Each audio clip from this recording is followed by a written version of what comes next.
السلام عليكم ورحمة الله وبركاته. إن الحمد لله نحمده ونستعينه ونستغفره ونؤمن به ونتوكل عليه ونعوذ بالله من شرور أنفسنا ومن سيئات أعمالنا. من يهده الله فلا مضل له ومن يضلله فلا هادي له، ونشهد أن لا إله إلا الله وحده لا شريك له، ونشهد أن سيدنا وسندنا وطبيبنا وطبيب قلوبنا ونور عيوننا محمدا عبد الله ورسوله الذي أرسله بالحق بشيرا ونذيرا وداعيا إلى الله بإذنه وسراجا منيرا. أما بعد فقد قال الله تعالى في كلامه المجيد والفرقانه الحميد: أعوذ بالله من الشيطان الرجيم. بسم الله الرحمن الرحيم. وإنك لعلى خلق عظيم. صدق الله العظيم وصدق رسوله النبي الحبيب الكريم، ونحن على ذلك من الشاهدين والشاكرين، والحمد لله رب العالمين. وقال تعالى في شان حبيبه ومحبوبه ومعشوقه مخبرا وآمرا: إن الله وملائكته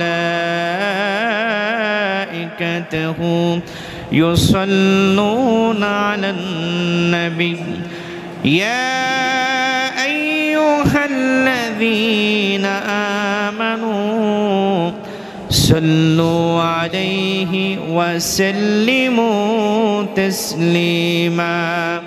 اللهم صل على سيدنا مولانا محمد وعلى آل سيدنا مولانا محمد मुस्तफ़ा नबियों की सरदार है, दोनों जहां की सरकार। आप खातिमुल अंबिया है, सय्यिदुल अबरार। बलगल उला बिकमालिही कशफत दुजा बिजमालिही, हसनत जमीउ खिसालिही, सल्लु अलैहि व आलिही। मुअज़्ज़ज़ मुहतरम उपस्थित ঐতিহ্যধন্য পদরদিয়া কেন্দ্রীয় জামে মসজিদে পবিত্র রবিউল আউয়ালের চতুর্থ জুমায়, আজকের এই বরকতপূর্ণ জুমায় আল্লাহ সুবহানাহু ওয়া তাআলা আমাদেরকে আসার বসার তৌফিক দান করলেন। চরুন সেই মহিয়ান গরিয়ান সর্বশক্তিমান আল্লাহ সুবহানাহু ওয়া তাআলার দরবারে আমাদের হৃদয়ের সবটুকু আবেগ অনুভূতিগুলোকে উজাড় করে সমবেত কণ্ঠে পড়ছি আলহামদুলিল্লাহ। লাখ কোটি তার চেয়ে অনেক অনেক বেশি দরুদ ও সালাম আল্লাহর সৃষ্টির প্রধান আকর্ষণ, বিশ্বসভার সভাপতি, সমস্ত নবী ও রাসূলগণের মাথার মুকুট, শামসুল হিদায়াত, বদরুদ্দুজা, সৈয়দুস সাকালাইন, ইমামুল মুরসালিন, খাতামুন নবিয়্যিন ওয়াল মুরসালিন, আমাদের প্রিয় নবী মুহাম্মদুর রাসূলুল্লাহ সাল্লাল্লাহু আলাইহি ওয়াসাল্লামের প্রতি। প্রিয় সুধী, গত জুমায় আমরা প্রিয় নবী সাল্লাল্লাহু আলাইহি ওয়াসাল্লামের একটি বৈশিষ্ট্য, নবীজি আমাদের সকলের জন্য রহমত, এই বিষয়ে আমরা আলোচনা শুনেছি, ঠিক কিনা বলেন? আমার প্রিয় নবী মুহাম্মদুর রাসূলুল্লাহ সাল্লাল্লাহু আলাইহি ওয়াসাল্লামকে আল্লাহ পাক এই জগতের মধ্যে কেন পাঠালেন, আজকে তার আরেকটি বৈশিষ্ট্য নিয়ে আমরা আলোচনা শুনব। আর দেরি নয়, সকলে আমার সাথে পড়ুন, আউযু বিল্লাহি মিনাশ শাইতানির রাজীম, বিসমিল্লাহির রহমানির রহিম, ওয়া ইন্নাকা লাআলা খুলুকিন আযীম। সাদাকাল্লাহুল আযীম ওয়া সাদাকা রাসূলুহুন নবিয়্যুল হাবিবুল কারীম। আমি যে আয়াতটি তেলাওয়াত করেছি পবিত্র কোরআনুল কারীমের ৬৮তম সূরা, সূরা আল কলম এর ৪ নম্বর আয়াত। আজ থেকে ১৫০০ বছর পূর্বে আল্লাহ সুবহানাহু ওয়া তাআলা তার হাবিবের শানে বলেন, ওয়া ইন্নাকা লাআলা খুলুকিন আযীম। হাবিব মুহাম্মদ সাল্লাল্লাহু আলাইহি ওয়াসাল্লাম, আপনি নৈতিক চরিত্রের মানে সর্বোচ্চ পর্যায়ে আদিষ্ট, বলেন সুবহানাল্লাহ। আপনার চরিত্র সুমহান, বলেন সুবহানাল্লাহ। এই পৃথিবীর বুকে আদর্শ চরিত্র শিক্ষা দেওয়ার জন্য আল্লাহ তার হাবিবকে প্রেরণ করেছেন, সুবহানাল্লাহ। আরবের আইয়ামে জাহিলিয়াতের অন্ধকারচ্ছন্ন আদর্শ, মেয়ে শিশু হত্যা, খুন লুণ্ঠন, অন্যায় অবিচার, যুদ্ধ বিগ্রহ, সব কিছু অন্ধকারকে দূর করার জন্য আল্লাহ তার হাবিবকে প্রেরণ করেছেন, সুবহানাল্লাহ। আমার নবীজির আদর্শ সুমহান। আল্লাহ পাক বলেন, ওয়া ইন্নাকা লাআলা খুলুকিন আযীম।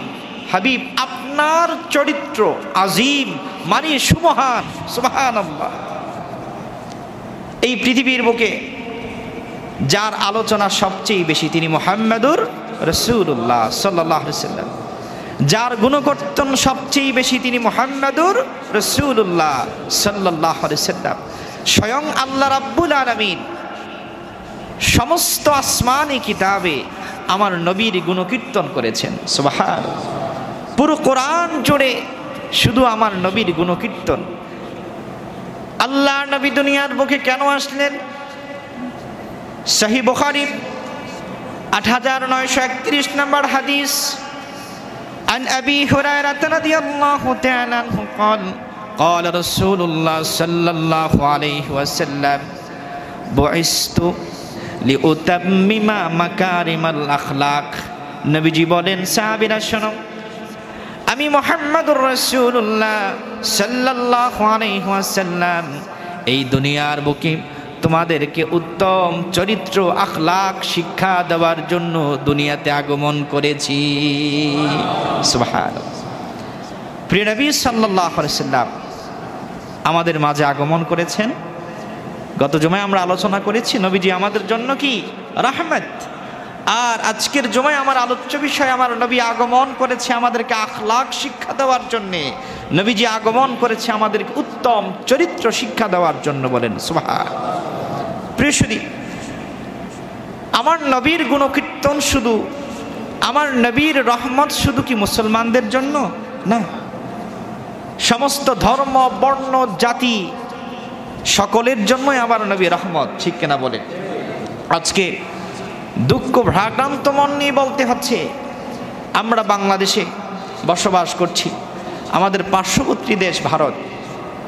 কিছুদিন পূর্বে ভারতের হিন্দু এক পুরোহিত রামগিরি মহারাজ আমার নবীর শানে, নবীর আকাশচুম্বী মর্যাদাকর শানে চরম জঘন্যতম কটূক্তি করেছে, বলেন নাউজুবিল্লাহ।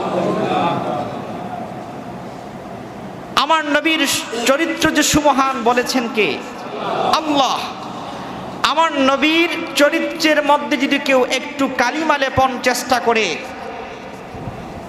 সে যেই পৃথিবীর বুকে সবচেয়ে নিকৃষ্ট, এটা বলার অপেক্ষা রাখে না, কথা বলেন ঠিক কিনা? আমরা সমগ্র বাংলাদেশের মুসলমান, যখনই কোনো ইস্যু আসে তখনই আমাদেরকে বলা হয় আমরা সংখ্যালঘুদের উপরে অত্যাচার করি, ঠিক কিনা বলেন? কিন্তু আমরা চ্যালেঞ্জ করে বলতে পারি, আমাদের এই বাংলাদেশে হিন্দু সম্প্রদায় যতটা স্বাধীনভাবে তাদের ধর্মকর্ম পালন করে, পৃথিবীর কোনো দেশে কোনো রাষ্ট্রে তারা তাদের দেশ ভারতেও এমন শান্তিতে তাদের ধর্ম উৎসব পালন করতে পারে না। কথা বলেন ঠিক কিনা? বড় অবাক হবেন, বাংলাদেশ কিছুদিন আগে হিন্দুদের মন্দির পাহারা দেওয়ার জন্য আমাদের মুসলমানের সন্তানরা দাঁড়ায় গেছে, কিন্তু আমরা দেখেছি ভারতের 400 বছরের ইতিহাস ঐতিহ্যের বাবরি মসজিদকে গোড়ায়া তারা রাম মন্দির বানিয়েছে, ঠিক কিনা বলেন? ভারতের মুসলমান আলহামদুলিল্লাহ এখন জেগেছে। আমার বিশ্বাস তখন যদি ভারতের মুসলমানরা জেগে উঠত, বাবরি মসজিদকে ভেঙে রাম মন্দির বানানোর সাহস তাদের হতো না, ঠিক কিনা বলেন? প্রিয় সুধী, মুসলমান শান্তিপ্রিয়, আমরা মুসলমান কোনোদিন রামকৃষ্ণের বিরুদ্ধে বক্তব্য দেই নাই, ঠিক কিনা বলেন? আমরা মুসলমান কোনোদিন বৌদ্ধ ধর্মের নেতার বিরুদ্ধে বক্তব্য দেই নাই, কিন্তু আমরা দেখতে পাচ্ছি যুগ যুগ ধরে পৃথিবীর ইতিহাস থেকে শুরু করে আমার নবীর বিরুদ্ধে বক্তব্য দেওয়া হয়। কথা বলেন ঠিক কিনা? আমাদের নবী আমাদের ঈমান, নবীর বিরুদ্ধে কথা বললে যার মন গলে না, যার মনে কষ্ট পায় না, কাজী নজরুল বলেছেন, নবীর অপমানে কাঁদে না তোর মন, মুসলিম তুই মুনাফিক রসুলের দুশ্মন, ঠিক কিনা বলেন? কবি নজরুল, আমাদের বাংলাদেশে শুধু রবীন্দ্রনাথ ঠাকুরের পূজা হয়, ঠিক কিনা বলেন? কবি নজরুল জাতীয় কবি, কিন্তু জাতীয় কবির কবিতাটা কোনো কবিতা জাতীয় সঙ্গীত করা হয় নাই। বাংলাদেশের নাস্তিক, বাংলাদেশের হিন্দু পুরোহিতদের দালালেরা একটা সনাতন ধর্মের ব্যক্তির জাতীয় সঙ্গীতকে এদেশের 90 কোটি, এদেশের 18 কোটি মুসলমানের জাতীয় সঙ্গীত কেন বানানো হয়েছে? এর পেছনেও কোনো চক্রান্ত আছে না নাই? অবশ্যই আছে। 90 কোটি মুসলমান, জাতীয় কবি কাজী নজরুলের আমার নবীর শানে দেশের জন্য কবিতা আছে না নাই? জোরে বলেন, আছে না নাই? কিন্তু কাজী নজরুলের কোনো একটা কবিতা জাতীয় সঙ্গীত কেন বানানো হলো না? আমাদের জাতীয় কবি কাজী নজরুল ইসলাম, ঠিক কিনা বলেন? প্রত্যেকটি দেশের জাতীয় কবির কোনো লিখনই জাতীয় সঙ্গীত করা হয়, কথা বলেন ঠিক কিনা? কিন্তু বাংলাদেশের কবি নজরুলের কোনো লেখা কেন জাতীয় সঙ্গীত করা হলো না? এর পেছনেও একদল হিন্দু নাস্তিকদের চক্রান্ত জড়িত, কথা বলেন ঠিক কিনা? আমরা মুসলমান শান্তিপ্রিয়, আমরা হিন্দুদের বাড়িতে হামলা করি না, হিন্দুদের রামকৃষ্ণের বিরুদ্ধে বক্তব্য দেই না, কিন্তু আজ থেকে এই ইতিহাসকে ঘাটলে দেখা যায় পৃথিবীর বুকে বুকে আমার নবীর বিরুদ্ধে বক্তব্য দেওয়া হয়। শুধু তাই না, আজ থেকে কিছুদিন পূর্বেই শাহবাগের চত্বরে বাংলাদেশের নাস্তিক মুরতাদরা আমার নবীর বিরুদ্ধে বক্তব্য দিয়েছে, বলেন নাউজুবিল্লাহ। প্রিয় সুধী, আল্লাহ সুবহানাহু ওয়া তাআলা সব কিছু বরদাস্ত করেন, একটা জিনিসকে বরদাস্ত করেন না, আমার নবীর, আল্লাহর হাবিবের বিরুদ্ধাচরণ যদি কেউ করে আল্লাহ পাক তাকে ছাড়েন না। মারহাবা বলেন। প্রিয় সুধী, আমরা দেখতে পাচ্ছি মুম্বাইয়ের মুসলমান, ভারতের মুসলমান জেগে উঠেছে, মারহাবা বলেন। কারণ নবীজি আমাদের ঈমান, নবীজি আমাদের প্রাণ, নবীজি আমাদের জান, ঠিক কিনা বলেন? ভারতের মুসলমানরা বক্তব্য দিয়েছে, কি হবে পরিবার দিয়ে, কি হবে আমার বাবা মা দিয়ে, কি হবে আমার নেতা দিয়ে, ক্ষমতা দিয়ে, আমার নবীর বিরুদ্ধে যারা বক্তব্য দিচ্ছে তাদেরকে ফাঁসির কাস্টে ঝুলাতে হবে, কথা বলেন ঠিক কিনা? আমরাও বাংলাদেশের মুসলমান, আমরাও তাদের সাথে একমত, ঠিক কিনা বলেন? ভারতের মুসলমানদের সাথে ঐক্যমত রেখে আমরাও বলতে চাই, ভারতের মহারাষ্ট্রে যাই কুলাঙ্গার পুরোহিত আমার নবীর বিরুদ্ধে বক্তব্য দিয়েছে, তাকে আইনের আওতায় আনতে হবে, তাকে প্রকাশ্যে ফাঁসির কাস্টে ঝুলাতে হবে, কথা বলেন ঠিক কিনা? প্রিয় সুধী, আমাদের নবী আমাদের ঈমান, ঠিক কিনা বলেন? সমগ্র বিশ্বে যখন নবীর আগমনের এই মাস রবিউল আউয়াল মাস, নবীর আগমনকে কেন্দ্র করে সমগ্র বিশ্বে যখন মুসলমানরা নবীর গুণকীর্তন করছে, সিরাতুন নবীর মাহফিল করছে, মিলাদুন নবীর মাহফিল করছে। এমন একটা পর্যায়ে বাংলাদেশ এর পার্শ্ববর্তী দেশ, আমরা বলি বন্ধু রাষ্ট্র, সেখানে পুরোহিত যে আমার নবীর বিরুদ্ধে বক্তব্য দিছে, এর মধ্যে চক্রান্ত আছে না নাই? জোরে বলেন, চক্রান্ত আছে না নাই? তবে আমার নবীর বিরুদ্ধে বক্তব্য দেওয়ার কারণে আমার ভয় হচ্ছে। আমার নবী আজ থেকে 1000 বছর পূর্বে বলেছেন গজওয়াই হিন্দ হবে, এই হিন্দুস্থানের সাথে যুদ্ধ হবে মুসলমানদের, হিন্দুদের সাথে যুদ্ধ হবে মুসলমানদের, আর এই হিন্দুস্থান খণ্ড বিখণ্ড হয়ে যাবে ইনশাআল্লাহ। ঠিক কিনা বলেন? আমার নবীর বিরুদ্ধে বক্তব্য দেওয়ার কারণে, এত বড় স্পর্ধা দেখার কারণে আমার বিশ্বাস অচিরেই ভারত খণ্ড বিখণ্ড হয়ে যাবে ইনশাআল্লাহ, হয়ে যাবে ইনশাআল্লাহ। কারণ আমার নবীর শানে বক্তব্য, নবীর বিরুদ্ধে কটূক্তি করলে ছাড় দেন, ছেড়ে দেন না কে? জোরে বলেন কে? আল্লাহ। আমার আল্লাহ সুবহানাহু ওয়া তাআলা তার হাবিবের সুমহান চরিত্রের প্রশংসা করলেন, ওয়া ইন্নাকা লাআলা খুলুকিন আযীম। হাবিব মুহাম্মদ সাল্লাল্লাহু আলাইহি সাল্লাম, আপনার চরিত্র সুমহান, আপনার চরিত্র আকাশচুম্বী। বলেন মারহাবা। আমরাই শুধু বলছি না, ব্রিটিশ মিউজিয়াম, তারা তাদের মিউজিয়ামের গেটের মধ্যে একটা বাণী লিখবে। যারা চিন্তা করলো কার বাণীটা লেখা যায়, কার গুণকীর্তন করা যায়? ব্রিটিশরা গুণকীর্তন করেছে আমার নবীর। বলেন মারহাবা। তারা ব্রিটিশ মিউজিয়ামে লিখে দিয়েছে, as a father, as a teacher, as a lawgiver, as a law maker, as a reformer of the society, Muhammad sallallahu alaihi wasallam is the superman of the world. বলেন মারহাবা। British মিউজিয়ামে তারা তাদের কোনো খ্রিস্টানদের কোনো বাক্য লিখে নাই, তারা আমার নবীর গুণকীর্তন করেছে যে একজন বাবা হিসাবে, একজন নেতা হিসাবে, একজন সমাজ পরিবর্তনকারী হিসাবে একজন তিনি আছেন, একজন সুপারম্যান এই জগতে ছিলেন। তিনি আর কেউ না, তিনি আপনার নবী, আমার নবী মুহাম্মদুর রাসূলুল্লাহ। বলেন সুবহানাল্লাহ। মাইকেল এইচ হার্ট একজন খ্রিস্টান লেখক, তিনি একটি বই লিখলেন, দ্য 100। বইয়ের নাম কি? দ্য 100, 100 মনীষীর জীবনী। একজন খ্রিস্টান 100 মনীষীর জীবনী তিনি তার বই লিখবেন। তিনি প্রথমে কার জীবনীটা লিখবেন চিন্তায় পড়ে গেলেন। তিনি গবেষণা করে দেখলেন পৃথিবীর বুকে একজন মানুষ আছেন যার জীবনীর মধ্যে কোনো কিলো কাল নাই। মারহাবা বলেন। যার জীবনের মধ্যে কলমের কোনো ডট নাই, যার জীবনী সুমহান, যার আদর্শ সুমহান, যিনি এই দুনিয়ার মানুষকে একটি শান্তির আদর্শ উপহার দিয়েছেন। মাইকেল এইচ হার্ট দ্য 100 তার বুকের মধ্যে, তার বইয়ের মধ্যে লিখেছে, যার সর্বপ্রথম 100 মনীষীর জীবনী, যার নামটা প্রথমে লিখেছে তিনি মুহাম্মদুর রাসূলুল্লাহ সাল্লাল্লাহু আলাইহি ওয়াসাল্লাম। আওয়াজ করে বলেন মারহাবা। তাহলে আমরা বলতে চাই যে রাসূল সাল্লাল্লাহু আলাইহি ওয়াসাল্লাম আমাদের জন্য শান্তি উপহার দিয়ে গেলেন। যে নবী মুহাম্মদুর রাসূলুল্লাহ সাল্লাল্লাহু আলাইহি ওয়াসাল্লাম আমাদেরকে একটি সুন্দর আদর্শ উপহার দিয়ে গেলেন। যেই নবী মুহাম্মদুর রাসূলুল্লাহ সাল্লাল্লাহু আলাইহি ওয়াসাল্লাম একটি সুন্দর সমাজ উপহার দিলেন। যেই নবী মুহাম্মদুর রাসূলুল্লাহ সাল্লাল্লাহু আলাইহি ওয়াসাল্লাম একটি আদর্শিক পরিবার উপহার দিলেন। যেই নবী মুহাম্মদুর রাসূলুল্লাহ সাল্লাল্লাহু আলাইহি ওয়াসাল্লাম একটি আদর্শিক রাষ্ট্র উপহার দিলেন, সেই নবী আমাদের আদর্শ। এই নবীর বিরুদ্ধে যারা বক্তব্য দিবে তারা তো বেঈমান, তারা কাফের, তারা নিকৃষ্ট জাহান্নামী ছাড়া কেউ না। ঠিক কিনা বলেন?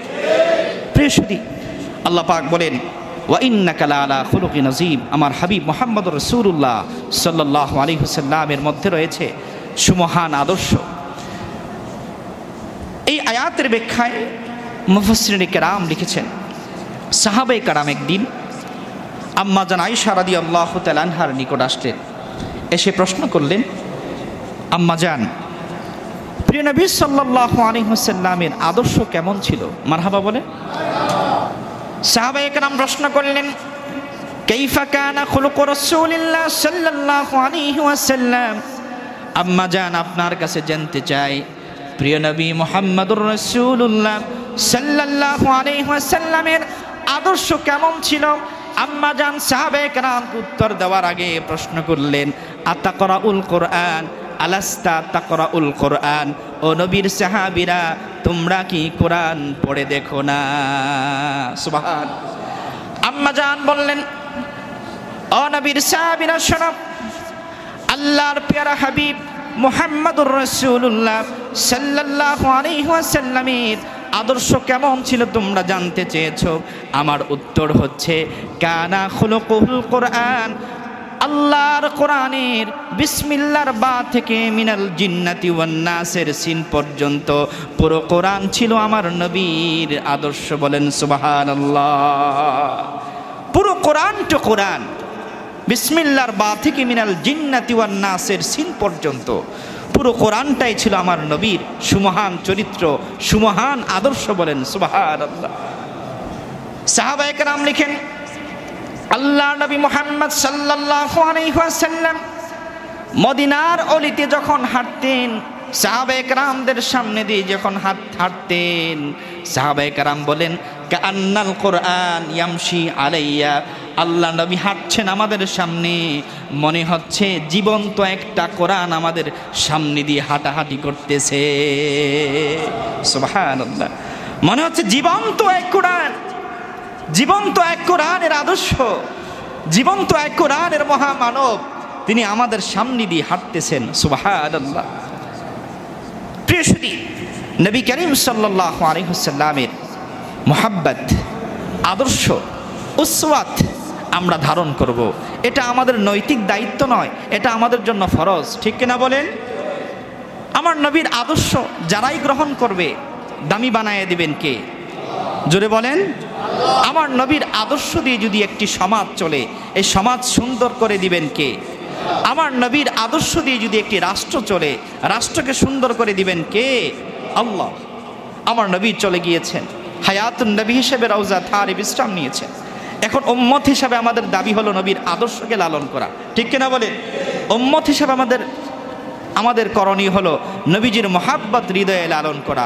উম্মত হিসাবে আমাদের করণীয় হলো নবীর বিরুদ্ধে কেউ যদি বক্তব্য দেয়, শুধু ফাঁসি না, নবীর বিরুদ্ধে বক্তব্য দিলে আল্লাহ রাসূলের হাদিস, সহিহ বুখারীর হাদিস, মান সাব্বা নাবিয়্যান ফাকতুলহু, আমার নবী বলেছেন তোমার নবীর বিরুদ্ধে কেউ যদি গালি দেয়, কটূক্তি করে, কোনো আইন আদালত না, সরাসরি তার গর্দান উড়ায়া দাও। আল্লাহু আকবার। নবীর বিরুদ্ধে বক্তব্য দিলে কোনো ছাড় নাই। ঠিক কিনা বলেন? নবীর শানে কেউ কটূক্তি করলে প্রকাশ্য ফাতোয়া, মান সাব্বা নাবিয়্যান ফাকতুলহু, তোমার হাবিবের বিরুদ্ধে, তোমার নবীর বিরুদ্ধে বক্তব্য দিলে কোনো আইন আদালত না, কোনো সুপ্রিম কোর্ট না, সরাসরি তার গর্দান উড়ায়া দাও, কোনো ছাড় নাই। সুবহানাল্লাহ। আবার নবীর বিরুদ্ধে কেউ যদি একটু কটূক্তি করে, সাথে সাথে সে বেঈমান হয়ে যাবে। তাফসীরে কবির সূরা বাইয়িনার ব্যাখ্যায় ইমামে ফখরুদ্দিন রাজি রাহমাতুল্লাহি আলাইহি তিনি লিখেছেন, আল্লাহ সুবহানাহু ওয়া তাআলা তার হকের উপরে আমার নবীর হককে প্রাধান্য দিয়েছেন। সুবহানাল্লাহ। নামাজ কার হক? জোরে বলেন। রোজা, হজ, যাকাত, ফরজ ইবাদতগুলো আল্লাহর হক। কিন্তু কেহ যদি সারা জীবন নামাজ না পড়ে, যাকাত না দেয়, সে গুনাহগার। ঠিক কিনা বলে? সে এগুলো আদায় না করার কারণে জাহান্নামে জ্বলবে। কিন্তু তার ঈমান যদি থাকে, সে একদিন না একদিন জান্নাতে যাবে। মারহাবা বলে। কিন্তু কেউ যদি নামাজ পড়ে, রোজা রাখে, হজ করে, তারপর আমার নবীর বিরুদ্ধে একটু বক্তব্য দেয়, আল্লাহর ফতোয়া হলো সে কাফের। সে কি? কাফের। তার নামাজ বাতিল, তার রোজা বাতিল, তার হজ বাতিল। আল্লাহু আকবার বলে। আমার নবীর সম্মান কত বেশি। আপনি নামাজ পড়েন না, একটা অপরাধী। ঠিক কি না? নামাজ যদি স্বীকার করে নামাজ পড়ে না, সে অপরাধী, সে জাহান্নামে জ্বলবে। কিন্তু ঈমান থাকার কারণে সে জান্নাতে যেতে পারে। কিন্তু আমার নবীর শানে বক্তব্য দিলে ঈমান আছে না নাই? নাই। আল্লাহ নবী সাল্লাল্লাহু আলাইহি ওয়াসাল্লাম উহুদের যুদ্ধে নবীজির রক্ত ঝরেছে, নবীজির দান শহীদ হয়েছে, নবীজির মাথার মধ্য থেকে রক্ত ঝরেছে। কিন্তু আল্লাহ নবী মুহাম্মদ সাল্লাল্লাহু আলাইহি ওয়াসাল্লাম উহুদ যুদ্ধের পরে দান শহীদ হলো, নবীজির মাথা মোবারক থেকে রক্ত ঝরলো, কিন্তু আল্লাহর নবী কাফেরদের বিরুদ্ধে বক্তব্য দিলেন, কিন্তু বদদোয়া করলেন না। আল্লাহু আকবার বলেন। আল্লাহ নবী উহুদের মধ্যে আল্লাহর কাছে হাত তুলে দোয়া করলেন, আল্লাহুম্মা হদি কওমি ফাইন্নাহুম লা ইয়ালামুন। আয় আল্লাহ তাআলা, এই উহুদের কাফেররা আমাকে চিনতে পারে নাই, আমার বিরুদ্ধে অস্ত্র ধরেছে। আল্লাহ তুমি তাদেরকে হেদায়াত দিয়ে দাও, তাদেরকে ধ্বংস করো না। আল্লাহু আকবার। কিন্তু আল্লাহর নবী খন্দক যুদ্ধে আসরের নামাজ কাজা হয়েছে। কোন যুদ্ধে? খন্দক। কিসের নামাজ? আসরের নামাজ কাজা হয়ে গেছে যুদ্ধ করতে করতে। আল্লাহ নবী সাল্লাল্লাহু আলাইহি ওয়াসাল্লাম যুদ্ধের পরে, প্রিয় সুধী, পবিত্র রবিউল আউয়ালের এই বরকতপূর্ণ জুমা, আপনারা প্রিয় নবী সাল্লাল্লাহু আলাইহি ওয়াসাল্লামের আগমনের এই মাসকে কেন্দ্র করে নেক নিয়ত করে আল্লাহর ঘর মসজিদে দান করেন। আমার বিশ্বাস, আমার নবীর আগমনের এই মাসকে কেন্দ্র করে যারা যদি নেক নিয়ত করে দান করে, আল্লাহ পাক তার দানকে কবুল করবেন। সুবহানাল্লাহ পড়েন। আমি প্রাণ ভরে দোয়া করছি, আল্লাহ যে যে আশা নিয়ে দান করছে, আল্লাহ তুমি সকলের দানগুলোকে কবুল করো। পড়েন আমিন। তা আল্লাহ নবী সাল্লাল্লাহু আলাইহি ওয়াসাল্লাম খন্দক যুদ্ধে আসরের নামাজ কি হয়ে গেছে? কাজা হয়ে গেছে। নবী করিম সাল্লাল্লাহু আলাইহি ওয়াসাল্লাম আসরের নামাজ কাজা হওয়ার কারণে, আল্লাহর হক নষ্ট হওয়ার কারণে নবীজি মুহাম্মদুর রাসূলুল্লাহ সাল্লাল্লাহু আলাইহি ওয়াসাল্লাম ওই কাফেরদের বিরুদ্ধে বদদোয়া করলেন। আল্লাহ নবী বললেন, আয় আল্লাহ তাআলা, এই খন্দকের ময়দানে আমার আসরের নামাজ কাজা হয়ে যাওয়ার কারণে আল্লাহ তুমি এই কাফেরদের বুক এবং কবরকে জাহান্নামের আগুন দিয়ে ভরপুর করে দাও। আল্লাহু আকবার। খন্দক যুদ্ধে শুও দোয়া করলেন না বদদোয়া করলেন? বদদোয়া। উহুদের যুদ্ধে ভালো দোয়া করছেন, হেদায়েতের দোয়া করেছেন। মুফাসসিরগণ লিখেছেন, আল্লাহর নবী উহুদ যুদ্ধে বদদোয়া করলেন না, খন্দক যুদ্ধে বদদোয়া করলেন কেন? প্রশ্ন আসে না নাই? আল্লাহ নবী সাল্লাল্লাহু আলাইহি সাল্লামের দান শহীদ হয়েছে, মাথার মধ্যে রক্ত ঝরেছে, এগুলো ছিল নিজের হক। কার হক? নিজের হক। কিন্তু খন্দক যুদ্ধের আসরের 2 রাকাত নামাজ কার হক? 2 রাকাত মানে এটা সফরের নামাজ ছিল। কার হক? আল্লাহর হক। তা আল্লাহ নবী সাল্লাল্লাহু আলাইহি ওয়াসাল্লাম উহুদের যুদ্ধে নিজের হক নষ্ট হওয়ার কারণে বদদোয়া করলেন না, খন্দক যুদ্ধে আল্লাহর হক নষ্ট হওয়ার কারণে বদদোয়া করলেন। অর্থাৎ নবী করিম সাল্লাল্লাহু আলাইহি ওয়াসাল্লাম নিজের উপরে আল্লাহর হককে প্রাধান্য দিয়েছেন। সুবহানাল্লাহ। এই ঘটনার পরে আমার আল্লাহ সুবহানাহু ওয়া তাআলা জিবরিলকে পাঠায়া দিলেন। জিবরিলকে পাঠায়া আল্লাহ পাক তার হাবিবকে জানা দিলেন, হাবিবি কদ্দামতা হাক্কি আলা হাক্কিক। হাবিব, আপনি আপনার হকের উপরে আমি আল্লাহর হককে প্রাধান্য দিয়েছেন। আনা উকদ্দিমু হাক্কাকা আলা হাক্কি ইয়া রাসূলুল্লাহ, ইয়া হাবিবাল্লাহ, হাবিব আমার, বন্ধু আমার মুহাম্মদ সাল্লাল্লাহু আলাইহি ওয়াসাল্লাম, আজ থেকে আমি ফতোয়া জারি করছি, আমি আল্লাহর হকের উপরে আপনি রাসূলের হককে প্রাধান্য দেব। সেটা কেমন? জিবরিল আমিন জানা দেন, ফামান তারাকা সালাতা তুলা আমরিহি লা ইয়াকফুর ওয়ালাকিন্না মান তাআনা শারাতান মিন শারাতিকা ইয়াকফুর। হাবিব, আপনার কোন উম্মত যদি তার জীবনে 1 ওয়াক্ত নামাজ না পড়তে পারে, সে কাফের হবে না, সে কাফের হবে না, সে কাফের হবে না। নামাজ না পড়ার কারণে জাহান্নামে চলবে, একদিন না একদিন জান্নাতে যাবে। কিন্তু আপনার হক শুধু তাই না, আপনার সুমহান চরিত্র শুধু তাই না, আপনার হাজারো চুল মোবারক থেকে যদি একটা চুলকে নিয়ে যদি কেউ কটূক্তি করে, আমি আল্লাহ ফতোয়া জারি করলাম, সে বেঈমান, সে কাফের, সে অমুসলিম, চির জাহান্নামী হয়ে যাবে। আল্লাহু আকবার। হাবিব, আমি আল্লাহ আমার হকের উপরে আপনি রাসূলের হককে প্রাধান্য দিলাম। আওয়াজ করে বলেন সুবহানাল্লাহ। এজন্য অনেক সাহাবায়ে কেরাম ইসলাম গ্রহণ করেছেন, যুদ্ধ চলে গেছেন, নামাজ পড়তে পারেন নাই, সুযোগ পান নাই, শহীদ হয়ে গেছেন। আমার রাসূল বললেন, সাহাবীরা যা, ইয়া রাসূলুল্লাহ আমাকে কালিমা পড়ায়া দেন। কালিমা পড়েছে, নবীজির কাছে প্রশ্ন করেছে, ইয়া রাসূলুল্লাহ, ইসলামে কোন কাজটি উত্তম? নবীজি বললেন, আল জিহাদু ফি সাবিলিল্লাহ, আল্লাহর পথে জিহাদ করা। ওই সাহাবী ঈমান আনয়নের পরে যুদ্ধে চলে গেলেন, যুদ্ধে গিয়ে শহীদ হয়ে গেলেন। নবীজি নিজেই জানাজা পড়ালেন, সাহাবায়ে কেরামকে বললেন, আমার এই সাহাবী জান্নাতি। সুবহানাল্লাহ। তাহলে নামাজ পড়ার সুযোগ না থাকলে সে বেঈমান হবে না, সে কাফের হবে না, একদিন না একদিন জান্নাতে যাবার সুযোগ আছে না নাই? কিন্তু নবীজির শানে যদি কেউ কটূক্তি করে, নবীর কোনো আজমতের খেলাফ বক্তব্য দেয়, নবীজির কোনো আজমত শরাফতের বিরুদ্ধে সে যদি কটূক্তি করে, সে মুসলিম থাকবে না কাফের? কাফের। এবার আসুন, কোনো মুসলমান যদি নবীর বিরুদ্ধে বক্তব্য দেয়, তার ফতোয়া কি? কোনো মুসলমান যদি নবীর বিরুদ্ধে বক্তব্য দেয়, চারো মাযহাব এই বিষয়ে একমত। ইমাম আযম আবু হানিফা, ইমাম শাফিঈ, ইমাম মালিক, ইমাম আহমদ বিন হাম্বল, চারো মাযহাব একমত। কেউ যদি নামাজ বিরুদ্ধে কটূক্তি দেয়, নামাজ না পড়ে, ইসলামের কোনো ফরজের বিরুদ্ধে বক্তব্য দেয়, তাকে আটকানো হবে।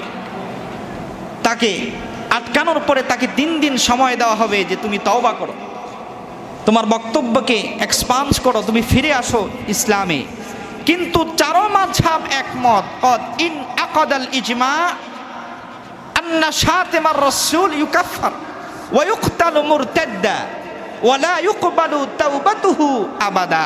চারো মাযহাব একমত, কেউ যদি আল্লাহর হাবিবের বিরুদ্ধে বক্তব্য দেয়, নবীর শানে কটূক্তি করে, সে কাফের, তাকে হত্যা করা হবে। সে যদি তার ভুল বুঝে তওবা করে ফিরে আসতে চায়, তার তওবাও কবুল হবে না। বলেন আল্লাহু আকবার। চারো মাযহাব এই বিষয়ে একমত যে রাসূলের বিরুদ্ধে কেউ যদি কটূক্তি করে, তাহলে তার কোনো ছাড় নাই, তার সরাসরি শাস্তি হলো কি? মৃত্যুদণ্ড, ফাঁসির কাষ্ঠে তাকে ঝুলানো হবে। আল্লাহু আকবার বলেন।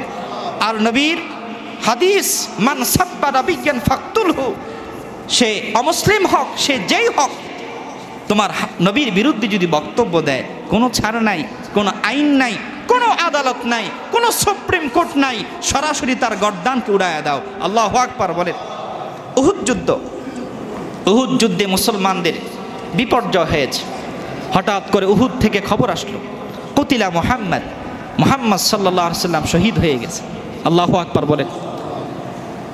এই খবর যখন মদিনার মধ্যে ছড়ায় পড়ল, মদিনার শিশুরা কান্না করতে শুরু করল, মদিনার নারীরা ঘর থেকে বের হয়ে আসলো, মদিনার যুবকরা ঘর থেকে বের হয়ে আসলো।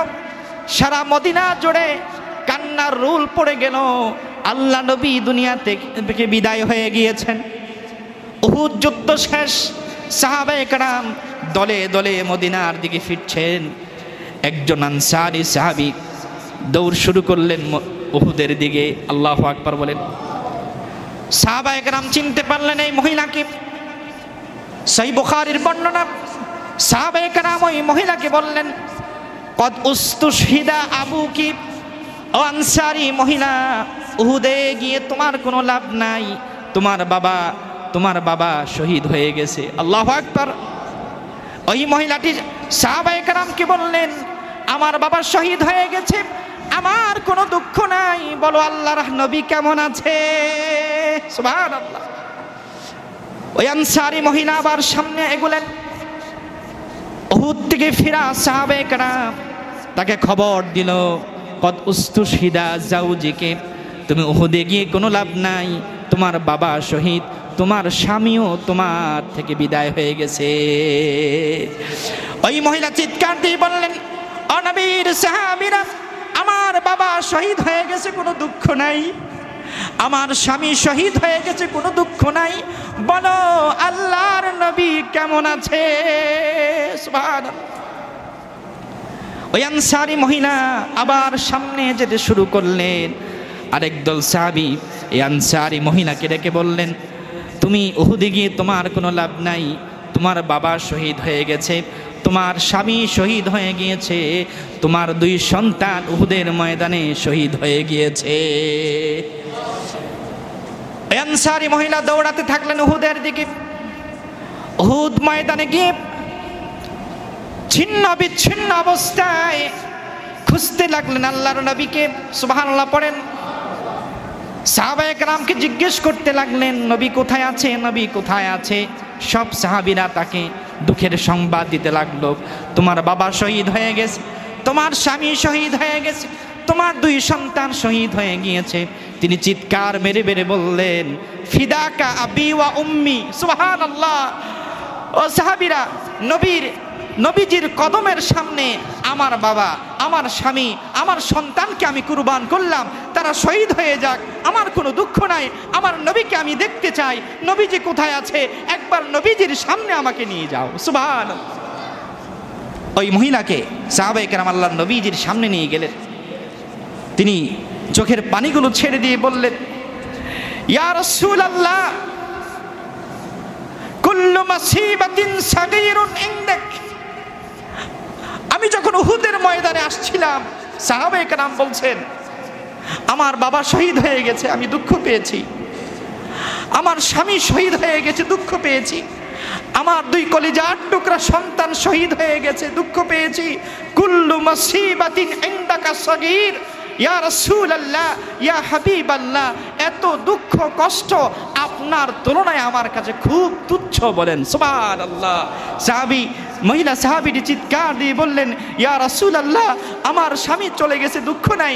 আমার বাবা শহীদ হয়ে গেছে, আমি কষ্ট পেয়েছি, তবে দুঃখ নাই।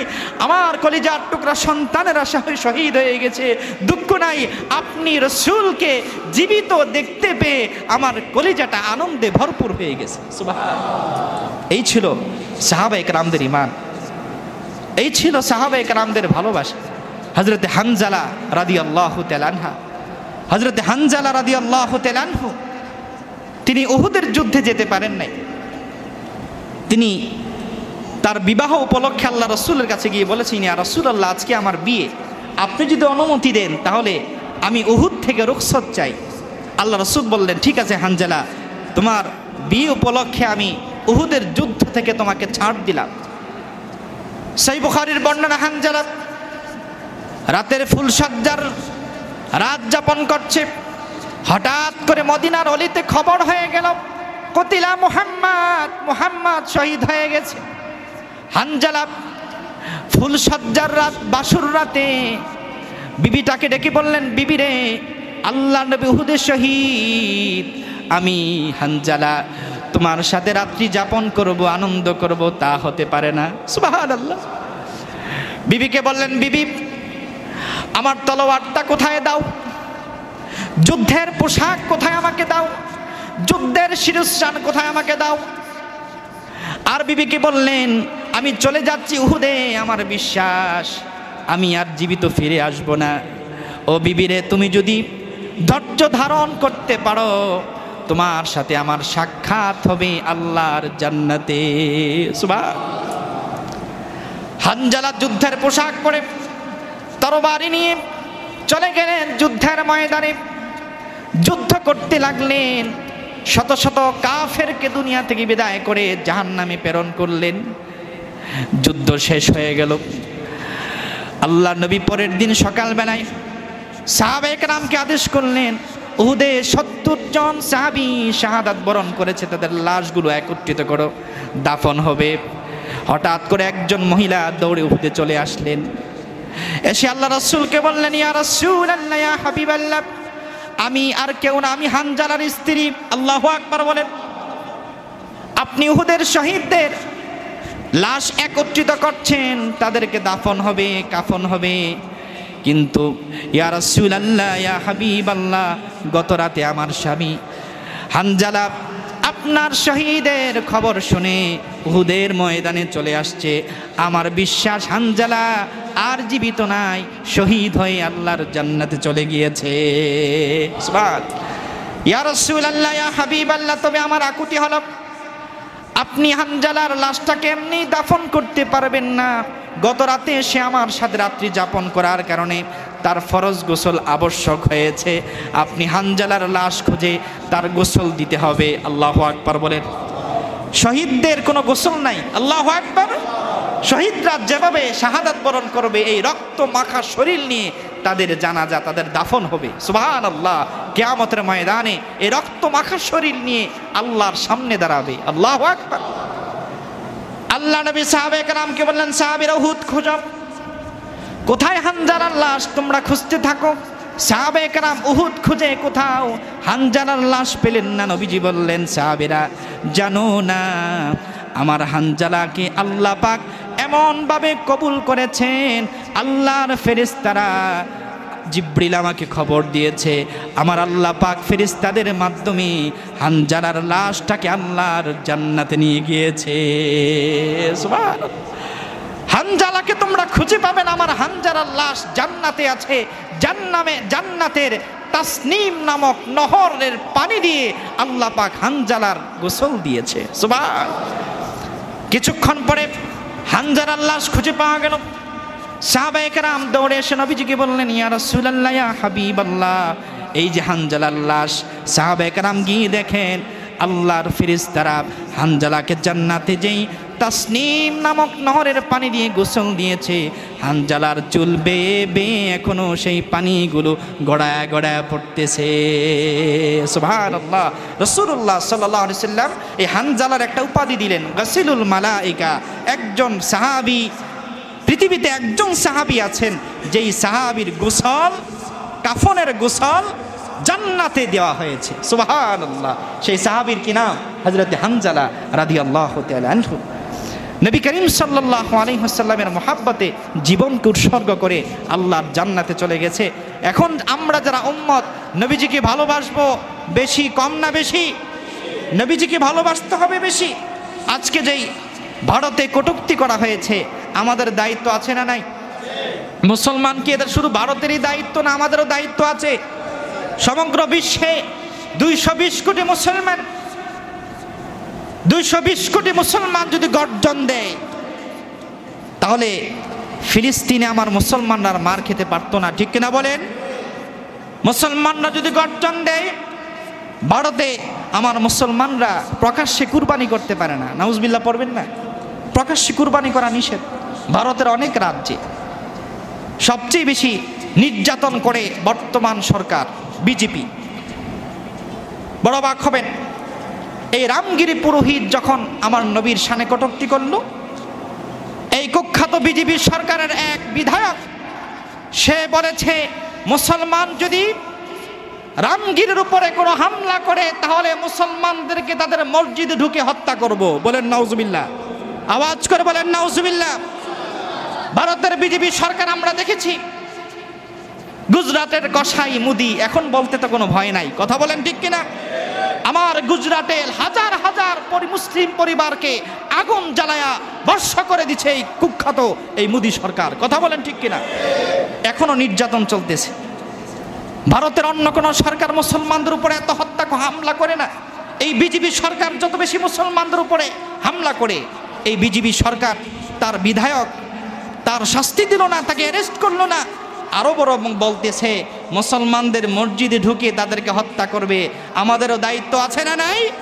মুসলমান প্রতিজ্ঞা নিতে হবে, প্রতিজ্ঞা নিতে হবে। আল্লাহর নবী গজওয়া হিন্দের ঘোষণা দিয়েছেন, গজওয়া হিন্দ, হিন্দুস্তানের সাথে আমাদের যুদ্ধ হবে। আর শহীদ হতে কোনো ভয় আছে নাকি? সাহাবায়ে কেরাম যেভাবে ইসলামের জন্য জীবনকে উৎসর্গ করেছেন, আমরাও নবীজির আদনা উম্মত হিসাবে আমাদের জীবনকেও নবীজির কদমে উৎসর্গ করতে চাই। কারা কারা দুটো হাত তুলে আল্লাহকে দেখাই। নারায়ে তাকবীর, নারায়ে রিসালাত। আল্লাহ পাক আমাদেরকে কবুল করুক, পড়ুন আমিন। আল্লাহ রাসূল বলেছেন, তোমরা যখন কোনো মন্দ কাজ দেখবে তখন তোমরা হাত দ্বারা বাধা দেবে। কিসের দ্বারা? মানে সরকার প্রশাসনের মাধ্যমে। ফাইল্লাম ইয়াস্তাতি ফাবিলিসানি, যদি হাত দ্বারা না পারো তাহলে তোমাদের জবান দ্বারা তার বিরোধিতা করবে, তার বিরুদ্ধে বক্তব্য দিবে, মিছিল শোডাউন করবে। আমাদের দায়িত্ব ভারতের মুসলমানদের সাথে এক ঐক্যমত হওয়া, ঠিক কিনা বলেন? আজকে পুরো বাংলাদেশে বাইতুল মুকাররম থেকে শুরু করে সমগ্র বাংলাদেশের মুসলমান আজকের জুমার পরে রাস্তায় বের হবে ভারতের মুসলমানদের সাথে ঐক্যমত হয়ে। বাংলাদেশেও তো 18 কোটি মুসলমান, ঠিক কিনা বলেন? আমরা হিন্দুদের পূজা মণ্ডপকে অনেক মুসলমান পাহারা দিচ্ছে, কিন্তু ভারতে আমার নবীর বিরুদ্ধে বক্তব্য দেবে, এটা বরদাস্ত করা যায় না, ঠিক কিনা বলেন? ভারতে আমার মুসলমানদের বাড়িঘর জ্বালায়া দেবে, হত্যা করবে, এটা আমরা মুসলমান হিসেবে মানতে পারি না, কারণ মুসলমান একটা দেহের নাই, কথা বলেন ঠিক কিনা? আমরাও জুমার পরে আলহামদুলিল্লাহ আমাদের বাড্ডা সাতারকুল থেকে একটি মিছিল শোডাউন করব। রাজি আছি তো ইনশাআল্লাহ? ভারতের মুসলমানদের সাথে ঐক্যমত হয়ে ভারতে 50 কোটি মুসলমান, আমরা 18 কোটি মুসলমান, পাকিস্তানে 25-30 কোটি মুসলমান, এই উপমহাদেশে আমরাই সংখ্যাগরিষ্ঠ, একসময় বেশি ছিলাম, আবারও হব। আমরা এই 60-70 কোটি মুসলমান যদি ঐক্যমত হতে পারি, তাহলে ভারত কিংবা বাংলাদেশে আর কখনো আল্লাহর বিরুদ্ধে বক্তব্য হতে পারে না। ঠিক কিনা বলেন? আমার রাসূলুল্লাহর বিরুদ্ধে বক্তব্য হতে পারে না। আমরা যদি গর্জে উঠি, তাহলে হিন্দুস্থানের এই মুদির গলিও গলতে শুরু করবে। কথা বলেন ঠিক কিনা? আমাদের এই ইমানের দাবি, আমরা রাসূলের শানে দাঁড়ায় যাব, নবীজির মহাব্বতে দাঁড়ায় যাব। হতে পারে এই আন্দোলন, এই প্রতিবাদ জানানোর কারণে আল্লাহ পাক আমাদের জীবনের গুনাহগুলো মাফ করে জান্নাত দিয়ে দিবেন। সুবহানাল্লাহ। রাসূলের আদনা উম্মত হিসাবে এই ভালোবাসা আমরা দেখাতে চাই ইনশাআল্লাহ। নামাজের পরে অল্প সময়ে আমরা সাতারকুল থেকে, সাতারকুলবাসী আসবেন, আমরাও অত্র এলাকার সকল মুসলমান মিলে আমরা ভারতের মুসলমানদের সাথে ঐক্যমত পোষণ করে আমরাও আমাদের নবীর ইজ্জাত, সম্মান, শরাফতের পক্ষে আমরাও দাঁড়াবো ইনশাআল্লাহ। রাজি আছি তো ইনশাআল্লাহ? আল্লাহ পাক আমাদের সকলকে কবুল করুক, পড়ুন আমিন।